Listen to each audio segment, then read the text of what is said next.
Welcome to the Humankindness at Work podcast, where you'll hear inspiring stories of people just like you making a difference in their corner of the world. You'll hear how human kindness is at work and how you can be a part of it. I'm Jennifer Clark. Ready to be inspired? Here we go.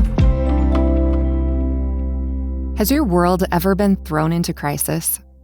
If so, then you know that a plan for help can't wait a week or a month. Tragedy that strips you of the basic necessities of life demands an urgent response. My guest today is driven by this urgency. As Chief of Communications and Strategy at World Central Kitchen, Linda Roth works with humanitarians who strive to be the first to the front lines, providing fresh meals in crises. She's an Emmy award-winning journalist who spent more than 20 years at CNN before bringing her extraordinary gift for storytelling to this Nobel-nominated organization. Prior to her work at World Central Kitchen, Linda covered every major domestic and international news story of the last 2 decades, including war, conflict, and humanitarian disasters. Linda knows what it's like to find the human thread in the middle of chaos. She knows the power of showing up when life is hard. And she's passionate about amplifying the stories of people making a difference in their world. Welcome to the podcast, Linda Roth. Thank you so much. So glad to be here. It's an honor to have you. We're going to jump in. For those of us that might not know what World Central Kitchen is all about, can you briefly share with us a little background on World Central Kitchen, its mission, and how you got started working there? Sure. World Central Kitchen is the first to the front lines in humanitarian, climate, and community crisis with fresh meals for people who need them. We are 15 years old, and in the last 15 years, we've served over 600 million meals in more than 50 countries all over the world. We were founded by Michelin star famous chef, the Spanish chef José Andrés. And he really came up with the idea after the Haiti earthquake in 2010. He was nearby in the Caribbean when the earthquake struck, and he just felt really compelled to do something. And he thought, well, these people are probably hungry, and I'm a chef. So he went over to Haiti, and he brought some friends of his, and they went around and they talked to people and set up some kitchens and started serving food. It's as simple as that. Chef likes to say, let's just start one pot at a time. But what was really interesting about that Haiti trip, and it's what really became the crux of what World Central Kitchen is as he was serving the food to the earthquake victims in Haiti, he noticed that people were tossing out his black beans. And this was so unusual for him because he's a Michelin star chef. He's a great cook. He was making his famous Spanish black beans. And so he pulled aside some of the women. He said, what's going on? And they said, you're not making the beans how Haitians like to eat the beans. Wow. And so he said, get in the kitchen. Show me how it's done. And he learned how to make black beans the Haitian way. And people were eating them and loving them. And that's really came our ethos, where we feed people food that makes them feel at home, that makes them feel comforted. You know, when we're meeting people on the worst days of their lives, and if you don't have a home, your home is destroyed, or you're a refugee and you're far from home, anything that reminds you of home is going to bring you comfort. Yeah. And so that's really where the idea came from. That's so beautiful. That's so beautiful. I think it's a humble response, right? To be a learner of the people that you're serving instead of coming in like, well, you should be eating my food. I'm a Michelin star chef, right? Right. We That's don't really go into beautiful. any disaster with a one-size-fits-all plan or remedy or recipe, right? We are community first. So we listen to the community. We ask them what they need, what they want, and we help them make it happen. You know, it's not us doing it for them. It's us doing it with them. I love that. So World Central Kitchen is often described as the first to the front lines. What does that actually look like in those first moments to begin feeding people in crisis and chaos? So we have an amazing response corps. That's what we call them. And they aim to be on the ground after any disaster within 24 hours. So Wow. everyone has a go bag, everyone's ready to go. We get on planes, we land, and the first thing you do when you land is find some food, because we don't even drive around and look to see where we're needed until we have food to give out. We never go out empty-handed. Mm. And so we get on the ground, and we have also a community response pillar and community outreach. And we send everyone out into the community, just talking to people, finding local leaders, civic leaders, people in neighborhoods that lead the community. And we say, where's the hardest hit people? What do you Mm. need? What can we do? Let's see what resources we have. World Central Kitchen also works with local ingredients and local food. We try to do all our logistics and everything locally. We're not flying in food from around the world to other places. We really Mm. want to give back to the community and help them get back on their feet. So within the first 24 hours, we have response corps on the ground. We have community outreach on the ground, going and talking to people, bringing food as they do so. And then we decide what kind of resources we're going to need to feed the community. And every disaster is different. Jose likes to say, listen to the disaster, it will speak to you. Mm. So sometimes we set up kitchens and we can cook 20, 30, 40, 50, 100,000 meals out of these kitchens. Wow. Recently in Jamaica, after the hurricane, we set up a kitchen in the Montego Bay Convention Center, and we were cooking 100,000 meals out of there a day with the community. We hire Wow. all local people, we get them to come in, we teach them how to cook, and we're cooking. And we're doing it with Jamaican chefs as well. That's incredible. Yeah, it's amazing to see. It's amazing to see a whole convention center go from nothing Mm. to an amazing kitchen filled with activity, the amazing smells, and serving people and watching the community work together. Mm. Sometimes we'll work with local restaurant partners. We'll find restaurants that are still able to cook. Mm. We'll pay them for meals, and we'll deliver their meals out. Sometimes we hire a bunch of food trucks and place them all over the place and work with them to deliver meals. So every disaster looks different, and it's a combination of one of these modes. Hmm. So you've had a front row seat to some of the most difficult moments in the world over the past 2 decades. First in your time as a journalist, and now in humanitarian work. Can you share with us a story that has impacted you and just stayed with you?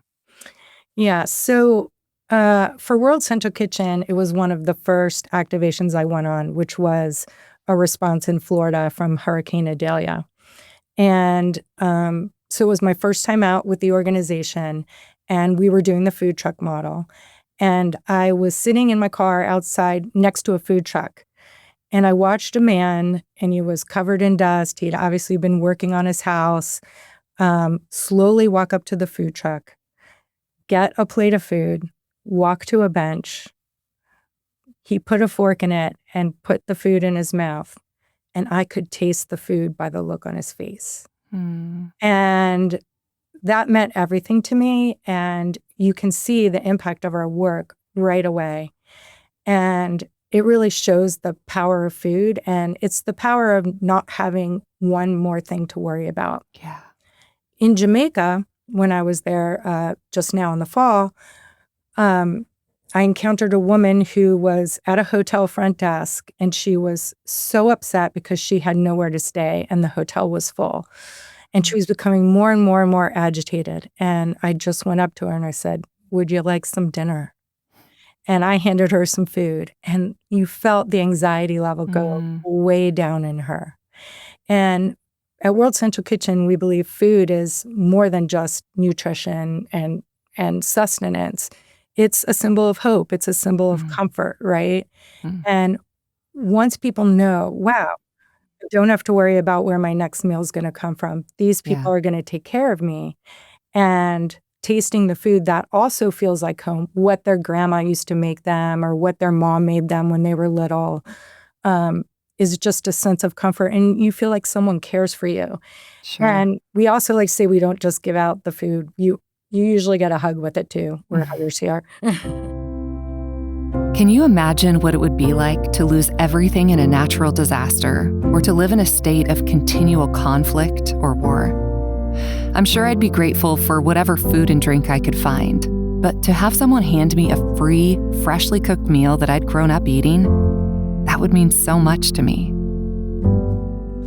A hot meal really represents that somebody cares about you, and that there are people in the world that care about other people, that want to take care of you, that we're in this together, right?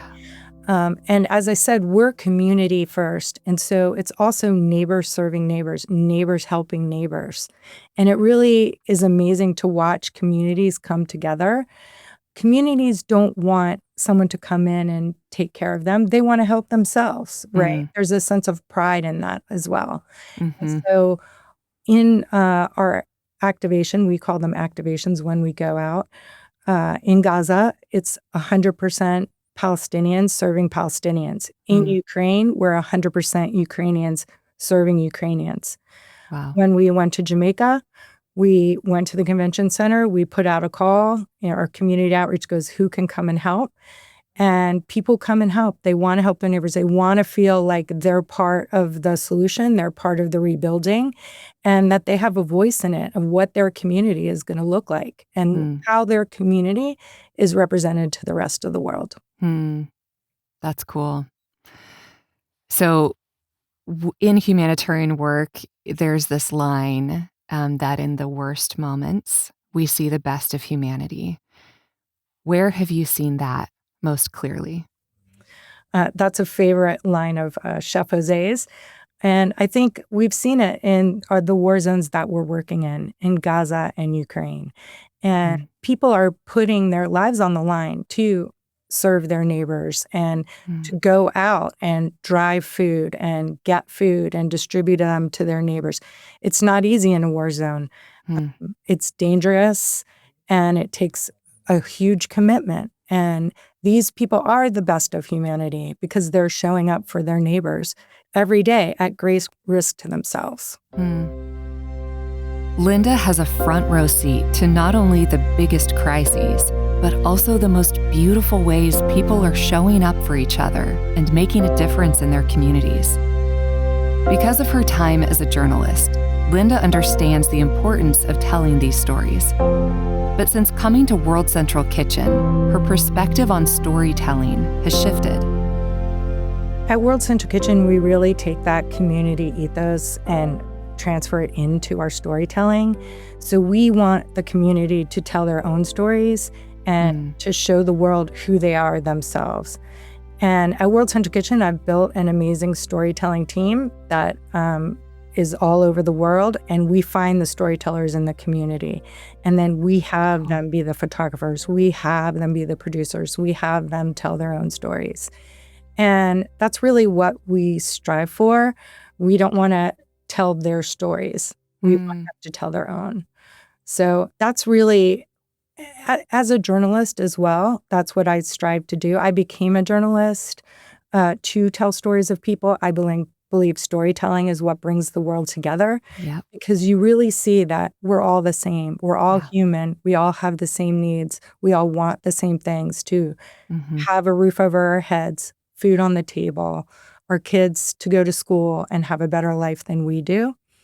And I believe when stories of people are told like that, people have a greater understanding. Be like, I can relate to that person on the other side of the world that I don't know anything else about their life, right? So it's really an amazing experience to tell the stories of people that way and to show them how to tell their own stories. I love Linda's heart to help people in crisis tell their own stories. When I hear someone else's story, suddenly they're human, just like me. These stories not only help us find our shared humanity, but they inspire us to make a difference. It is the stories of people that you can relate to that brings it just down to that human level. And I feel like telling these stories also gives people a way to help. I mean, our meals are $1 or $2 a serving. And so people can donate to World Central Kitchen and know they're feeding a person an entire meal. Most of our donors are grassroots donors, everyday people like you and I who just want to help and can give $20, $10, $5. That makes a difference. Yeah. And so I also think that's what's special about us, because we give people a way to really to make a difference, and you can see the impact of your donation no matter how big or small. And our mission is so simple. It's to feed people.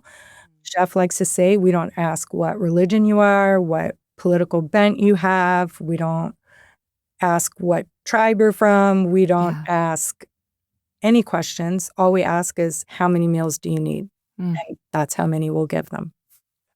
That's beautiful. That common human thread. I love it.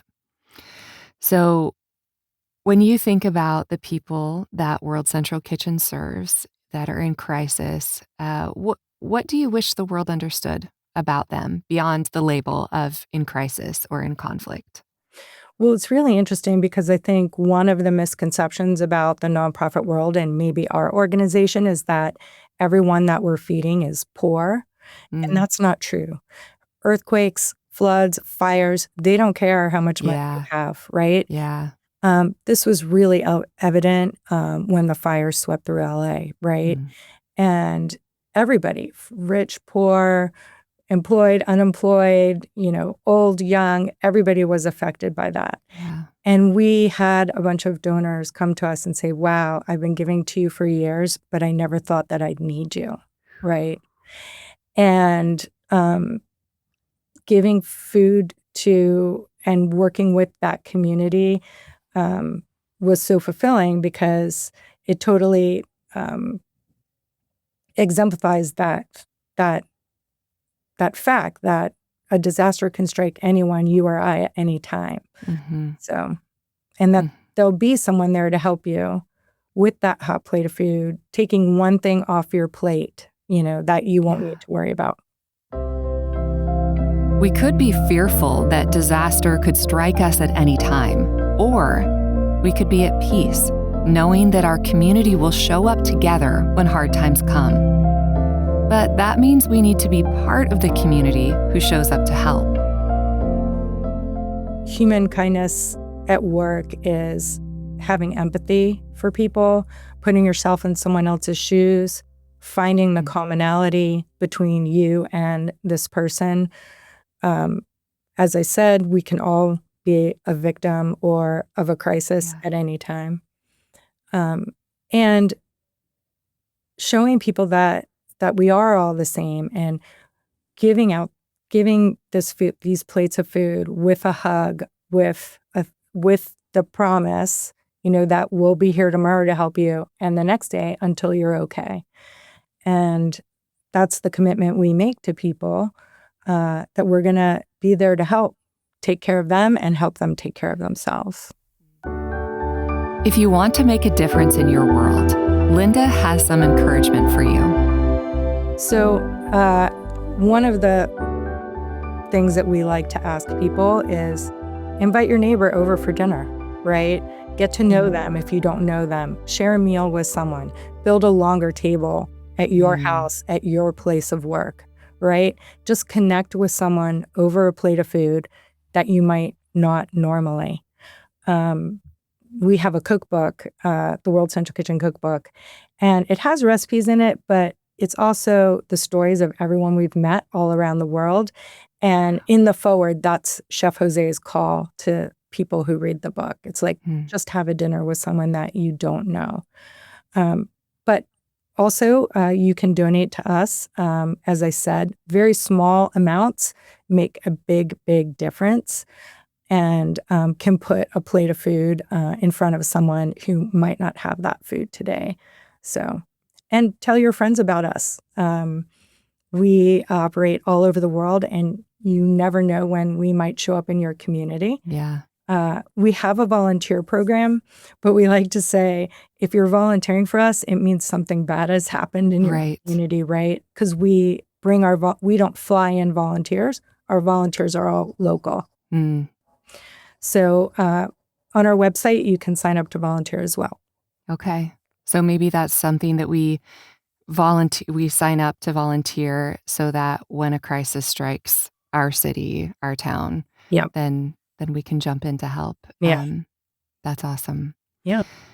Thank you, Linda, for being with us today and sharing what you're doing at World Central Kitchen. I love the emphasis on humanity and our common bottom line. It's we're all human and we need each other. There's no way to get through the hard stuff of life without each other. Yeah. So thank you for what you're doing and making a difference in your world. You're welcome. Thank you. There's something about a warm meal that says, I care. You're going to be okay. We're in this together. If disaster struck your hometown, what would World Central Kitchen be cooking and serving alongside your community? I'm in Kansas City, so I'm sure it would involve barbecue. And while I hope they never have to come to my city, I want to be the kind of person who is willing and ready to make a difference with World Central Kitchen. I hope you'll join me in signing up to volunteer and making a donation to their important work. You can check out those links in the show notes. This episode is sponsored by my voiceover business, Jennifer's Voice. If you want professional voiceover on your next media project that will tell your brand story with the sound of human kindness, I'd love to serve you. Check out samples of my work and get in touch at jennifersvoice.com. Until next time, let's be the kind of people who show up for our communities in crisis, who build longer tables of welcome, and who find the shared humanity in someone else's story. See you next time.